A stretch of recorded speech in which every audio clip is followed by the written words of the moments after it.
All right, here we go. Got the team from Drivyn coming up the stage. Hello, gentlemen. Have mics for all of them?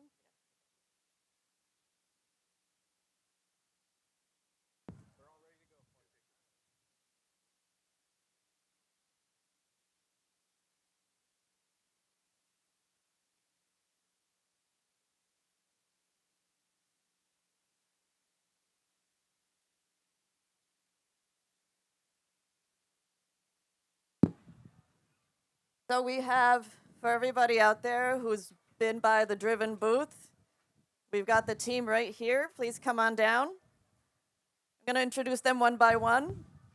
So Sam, immediately here on my right, has had a long and successful career as an entrepreneur in technology. Got a passion for medicine. In fact, he's the medical director for the Fairchild Medical Clinic, a little up north, I think, in Wairika. Right in the Oregon California border. That's right. And he's also the CEO of Drivyn. In the middle, we've got Arabian Prince, Hall of Fame rapper, entrepreneur, racing enthusiast, and the CEO of Drivyn Performance. And finally, Mitch Wright. Some of you will know him, professional race car driver, instructor, who's managed several racetracks in his long career. And he's touched probably every single aspect of motorsports throughout his life. So, wow, carbon neutral racetrack, Metaverse, and the DAO. I think we've got quite a bit to cover, so let's just get right into it. How did Drivyn get its start? What motivated it? Well, my wife and I went to pick up a Tesla, and we went to Portland, Oregon to pick it up, about 4 hours away from our home, just so we can get some lessons, learn how to use it. And so when we got there, everybody was really nice, very pleasant, but they were so busy that at least I say we got 15 minutes of instruction on how to get going in it. My wife says 5 minutes, but essentially we got very little training. Got very little training, and I basically learned to drive the car on the way home. But my wife wouldn't drive it. She was a little nervous about it, so we came up with the concept of Drivyn, where we put together an app bringing people who want to learn how to drive their Teslas the way it was meant to be driven, with advisors that are local, and they go one on one with them personally, and they help them really through the process of learning. There's so much to learn about Teslas. Most people use a very small amount of really the capabilities, and not only that, but there's so much as far as just being able to retrain your ability to figure out what's going on when you're not actually in control. If you're going to use autopilot, there's a whole new sense that you have to learn, a whole new driving type of instinct that you need to be able to get through some of the situations before you freak out and then you never use it again. So we developed it to help people learn to use the vehicle the way it's supposed to be used. And did you do this because you've seen that a lot of people were like you going, how the hell do I drive this thing? Yes, and I'm like an early adopter, and I think most people nowadays are early adopters. But everybody has another spouse or somebody else that maybe not be an early adopter. So I went on YouTube. I learned a lot of things. Spent hundreds of hours trying to learn everything, and but my wife had a little more struggle. She's sitting there smiling now. She struggled a little more. Uh, and at first, I didn't really think about it, but it was about a year later that I came across. I was showing somebody else, showing off basically a Tesla, as I was driving around showing them. And they said, "This looks so complex to me." And I said, "No, it's just like your iPad. It's pretty simple." And she says, "Yeah, but I'm not going to learn to use this while I'm driving. This is my life." Right? And Exactly. that's when it hit me. Absolutely. You shouldn't take your life in your own hands while you're learning how to use a computer on wheels, basically. So how do we go from that to a carbon neutral racetrack? That's quite a leap. Yeah, I would say the future. Like everything is going to carbon neutral. Everything is going to EV, electric vehicles, right? So if you're first, you're going to do something special. So we want to make sure that we're first.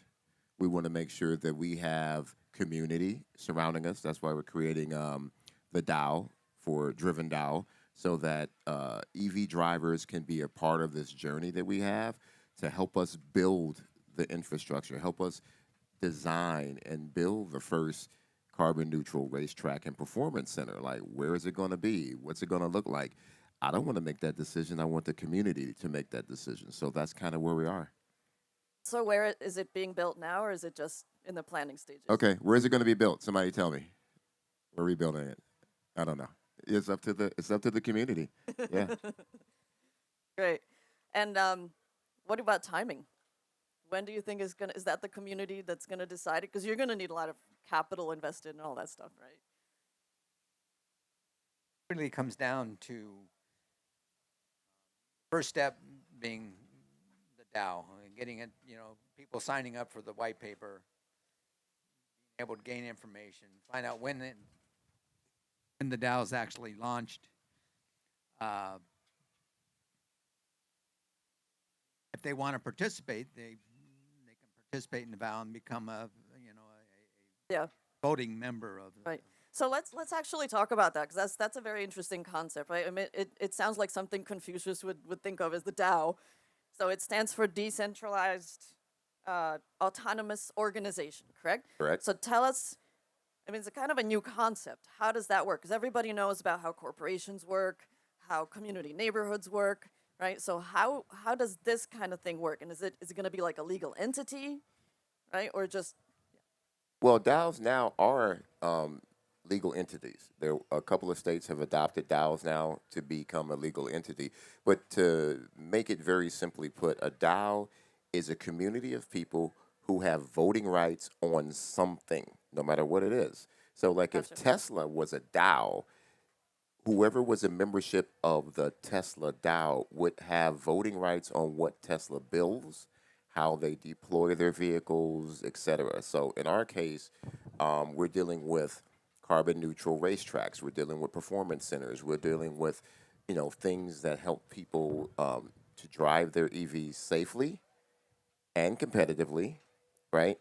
So they will be able to vote on where we deploy and what we build and how we do it. So it's up to our community of members that actually join our DAO to help us create the future of carbon neutral tracks. And so is it open now to sign up? Anybody can sign up already? Yes, everybody can sign up. Just go to Drivyn. That's DRIVYN DAO.com. So DrivynDAO.com. Or come by the booth.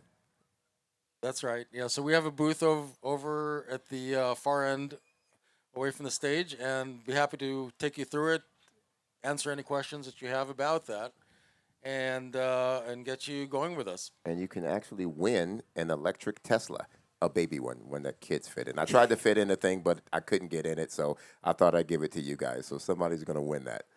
That's awesome. And Mitch, I want to hear from you, since you've managed racetracks before.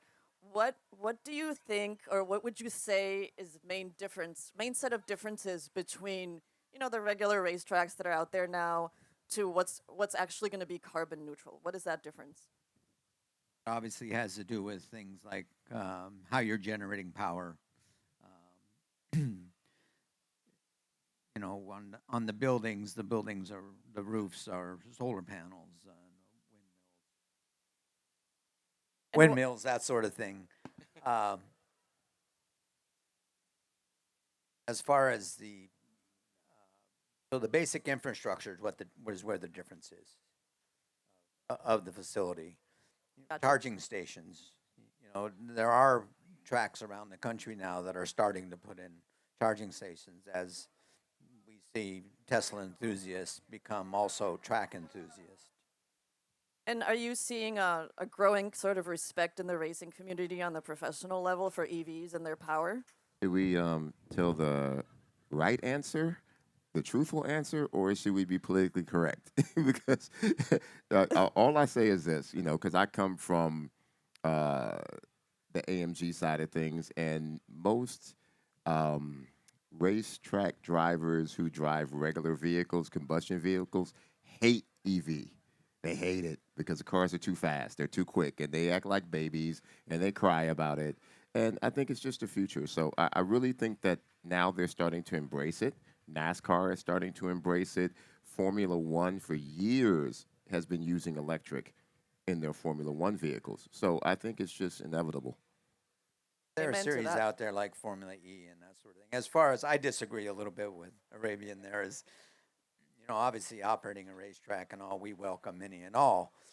And I didn't see any animosity one way from either side, other than electric vehicles are quick and if one's well driven, it'll turn in a good lap time.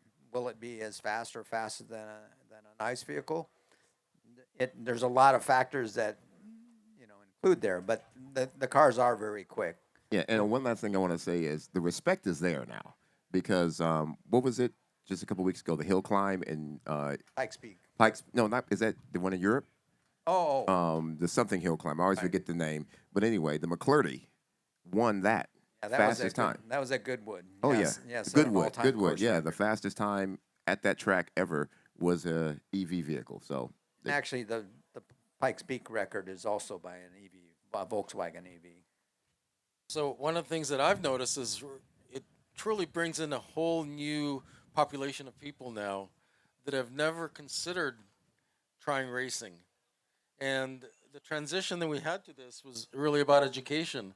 I met Mitch when he was actually teaching a course for Tesla enthusiasts on a race course, on a racetrack. Up in Sonoma, right? That was up in Sonoma. That was actually November of last year, and they just had one a couple of weeks ago. And what I saw, I was just fascinated because there's just a whole new breed of people that have never truly been into racing that are now embracing it. And so I see a whole new movement now to allow the regular folks out there to be able to take their vehicles and put them on the track. And that's Yeah. what I was so fascinated with. And we're involved in not not just having a track, but actually making sure that people are well trained. We're working on a very unique simulator, first of its kind type of simulator that people can even train on.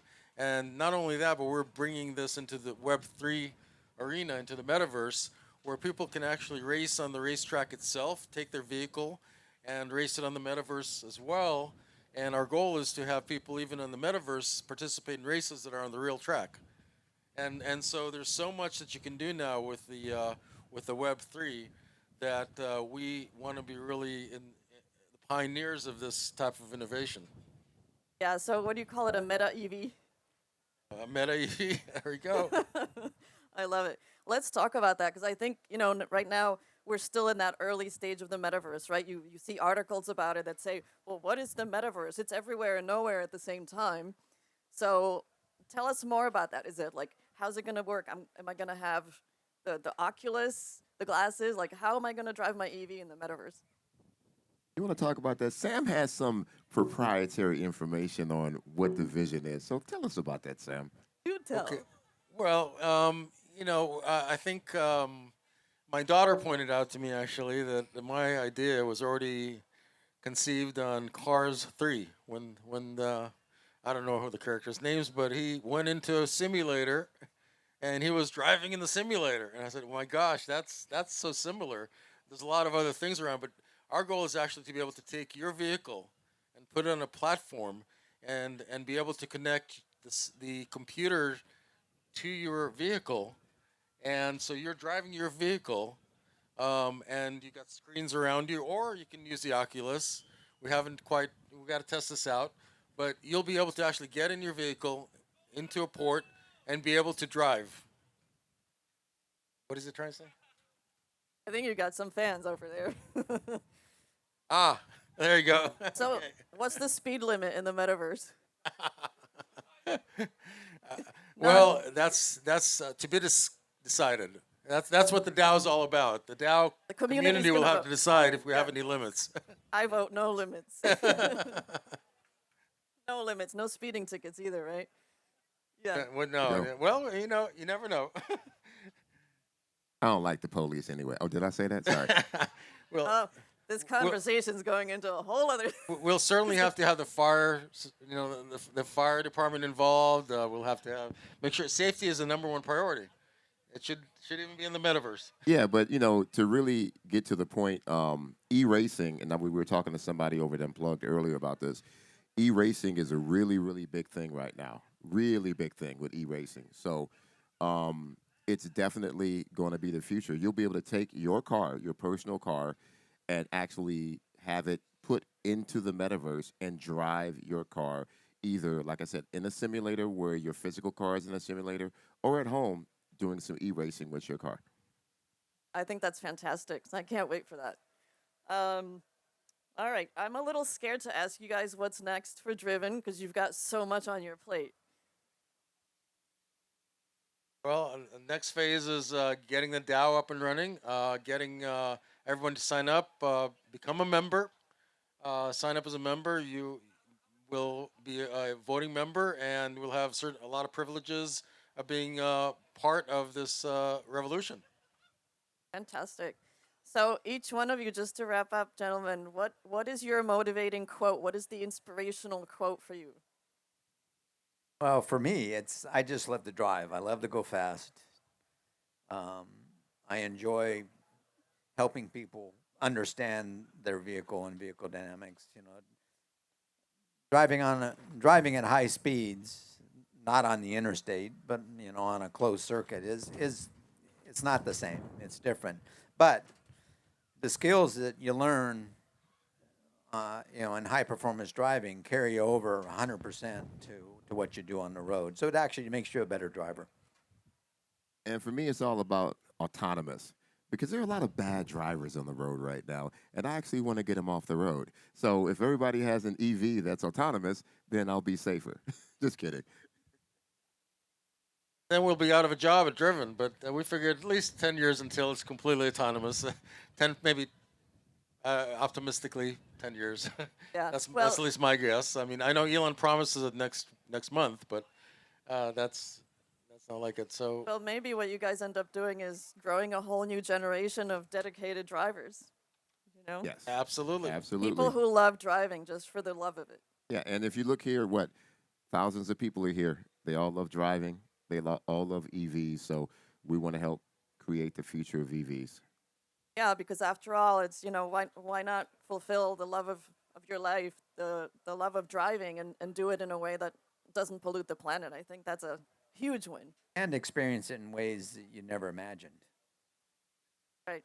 That's right. Well, thank you so much. Wonderful to have you with us. Thank you. Thank Give you. it up. Give it up for Thank you. Drivyn, you guys.